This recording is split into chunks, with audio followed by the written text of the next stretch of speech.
ده جون سينا رفض يخسر لقب الدبليو دبليو اي لجاك سواجر في 2010، وده ري ميستيريو رفض يخسر لقب الانتر كونتيننتال لدولف زيجلر في 2009، وده شون مايكلز رفض يخسر لقب الانتر كونتيننتال لدين دوغلاس في 1995، ورفض كمان يخسر لقب الدبليو دبليو اي لفيدر في 1996، ورفض كمان يخسر. ده بقى مش موضوعنا النهارده، لان نزلت فيديو من كام يوم عن الموضوع ده. النهارده بقى الموضوع مختلف شويتين ثلاثه، لان جايب لك 10 مصارعين دفنوا مصارعين تانيين وبوظوا دفعاتهم، مش شرط بقى رفضوا خساره القابهم والكلام ده. فصل على النبي ويلا نبتدي. رقم 10 راندي اورتن يدفن كوفي كينجستون ويوقف دفعته. في سنة 2009 كوفي كينجستون بدأ يصعد لصورة المين ايفنت، وفينس ماكمان كان بادئ يديله دفعاته وكان قريب جدا كمان يكسب لقب عالم، لحد ما دخل في عداوة مع الفايبر راندي اورتن، والعداوة كانت كويسة لحد ما في 11 يناير 2010 كان في مباراة بينه وبين راندي اورتن، وكان مخطط ان راندي اورتن هيفوز بعد ما يرزع كوفي كينجستون بانت كيك، وفي نهاية المباراة راندي اورتن بيجهز نفسه علشان البانت كيك، بس كوفي نسى السيناريو، فضل يقوم علشان مفكر نفسه هيستلم الار كي او، وراندي يزق فيه وبرضه كوفي يقوم، فقام راندي متعصب ورزعه واحده ار كي او حقيقيه جدا بجد، رقبته كانت ممكن تتكسر عادي، وبعدها راندي اورتن قال له يا غبي وعد وفاز. ومن بعد الماتش ده كوفي نزل تاني لفئه الميد كارد، لان راندي اورتن قال لماكمان ان كوفي ما كانش جاهز يكون في المين ايفنت، وفينس ماكمان ما صدق ووقف دفعه كوفي، ووقتها اصلا كان في اخبار كتير بتقول ان كوفي كينجستون هيكسب الماني ان ذا بانك وهيبقى بطل عالم، بس تم دفنه على ايد راندي اورتن. وفي 2019 راندي اورتن اتكلم في مقابلات وقال ان وقتها هو كان شخص سيء جدا، وقال ان كوفي كان ضحيه لعدم نضجه وغضبه، وان اي مصارع محترف ممكن ينسى السيناريو عادي. وفي 2019 بقى كوفي كينجستون اخد حقه وبقى بطل عالم في لحظه تاريخيه، علشان بعدها يخسر اللقب لبروك ليسنر بواحده اف 5 ويتم دفنه من تاني. اما قصه يا اخي، قصة عبرة بصحيح.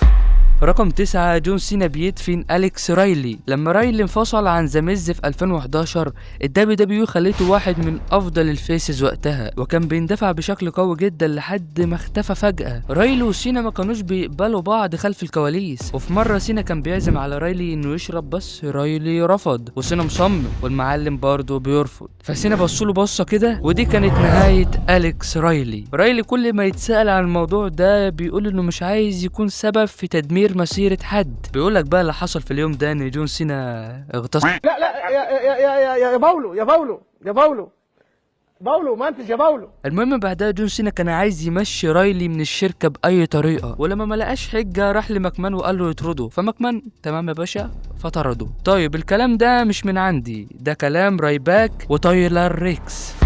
رقم 8 بروك ليسنر بيسرق دفعة ولحظة مات ريدل. الرويال رامبل 2022 كانت مصيبة، واحدة من أسوأ مباريات الرويال رامبل، ماتش كان فوضوي بحت وإقصاءات ملهاش لازمة ولا معنى ولا منطق، والمباراة كانت مركزة على أسماء زي بروك ليسنر وشين ماكمان، وكانت ليلة مش كويسة يعني. بيقولك بقى إن الخطة الأصلية كانت إن مات ريدل هيفوز بالرامبل، ومات ريدل أكد ده بنفسه، وقال كمان إنه بنسبة كبيرة كان هو اللي هيقصي ليسنر اللي ما كانش بيحب مات ريدل، او بمعنى صح كان بيكره مات ريدل، واتدخل في ليله الرامبل والغى الفوز ده واقصى كمان مات ريدل. والكلام اللي هقوله لك ده كلام مات ريدل بالظبط، اتقال لي ان هكسب الرامبل، بعدها فاز بابي لاشلي على بروك ليسنر واخد منه لقب الدبليو دبليو اي. بعد كده بروك جه وقال انه هيكسب الرامبل، ومحدش قال له حاجه ولا حد وقف في طريقه ولا انا اتكلمت اصلا، بس ده الكلام اللي مات ريدل قاله، سواء صح او غلط، بس لو مات ريدل فعلا فاز كان هيكون ارحم من بروك ليسنر. بروك ليسنر ما استفادش حاجه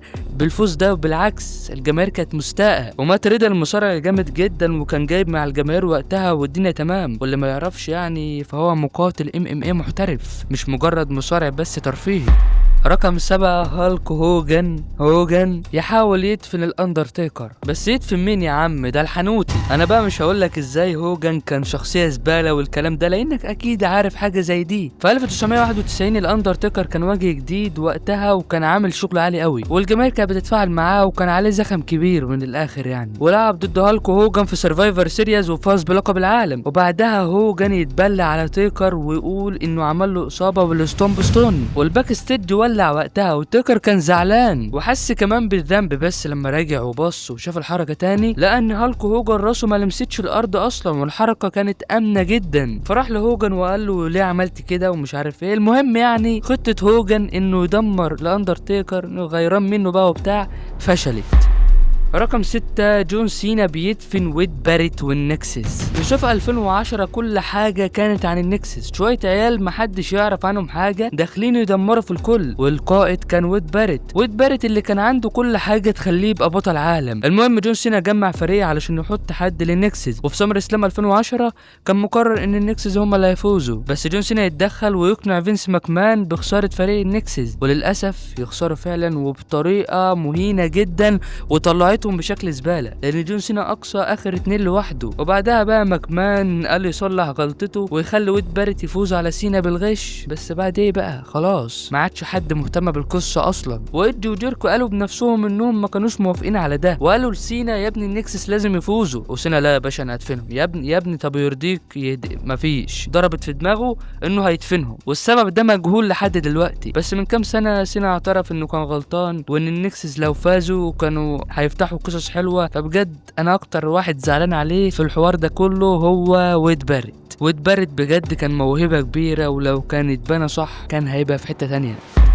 رقم 5 الاندرتيكر بيوقف دفعة سي ام بانك. في 2009 سي ام بانك كان في فترته الذهبية وقتها، كان هيل عالمي وفاز بلقب الوزن التقيل من جيف هاردي لما صرف الماني ان ذا بانك، وتحدد ماتش بين سي ام بانك والاندرتيكر في الهيل ان سيل، والاندرتيكر هو اللي فاز. وبعدها اتقال ان الاندرتيكر كان عنده مشكلة شخصية مع بانك، وده خلى ماكمان يفقد ثقته في سي ام بانك. الحوار اللي حصل بالظبط ان الاندرتيكر اللي كان قائد غرفة خلع الملابس وقتها في مرة قال لسي ام بانك انت بطل عالم، المفروض تلبس لبس يليق بده في الاعمال الغير رسميه. بانك رد عليه وقال له طيب ليه ما تقولش الكلام ده لجون سينا؟ فالاندرتيكر قال له انت مش جون سينا. وبعدها بقى قرروا ان سي ام بانك هيخسر اللقب للاندرتيكر، والكلام ده كله الاندرتيكر هو اللي قاله بنفسه. ويلا بينا على اللي بعده.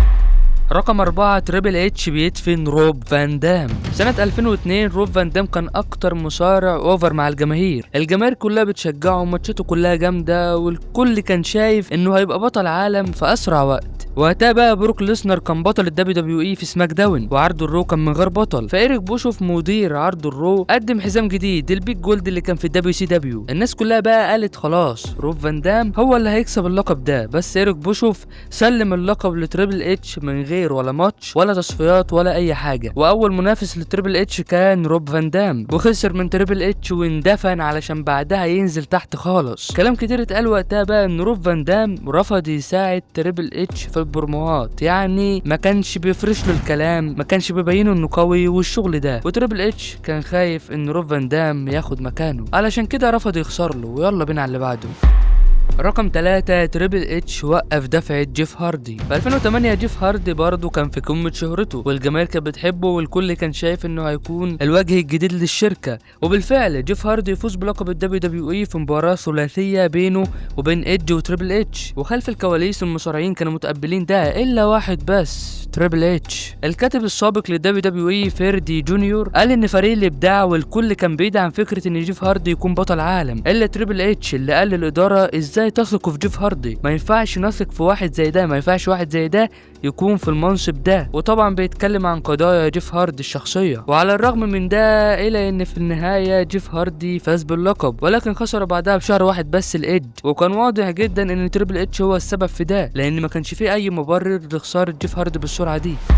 رقم 2 بخة، مش تريبل اتش، لا ده بخة المرة دي، اللي دفن ووقف دفعة ال نايت. بقى عندنا كواليس بقى انريل وبتاع، مش هنستنى 5-6 سنين علشان ال نايت يقول لنا ايه اللي حصل. اللي حصل ان في الكواليس تريبل اتش نزل تهزيء في ال نايت بعد مباراة الماني ان ذا بانك في 2025، وال نايت بعدها خرج من الصورة خالص وتهمش بعد ما كان في صورة المين ايفنت. اللي حصل بقى ان ال نايت اتأخر تحت، وده قلل من حماس الجماهير، لان رولينز بس قاعد يبطأ في نفسه علشان نايت يجي، وفي الاخر نايت طلع بس اللقطة بانت بشكل سيء جدا، وده اللي عصب تريبل اتش. طيب دي غلطة غصب عنه، قبل كده تريبل اتش غلطة اسوأ من دي بكتير، لما كان بيدافع عن لقب الوزن التقيل ضد بوكر تي، عمل بيديجري وقعد كتير عبال ما ثبت، والمفروض اصلا في الوقت ده كله كان بوكر تي فوق، بس لا، عدى التلاتة عادي جدا وطلع بوكر تي بشكل سيء وضعيف جدا يا بخ الكلب.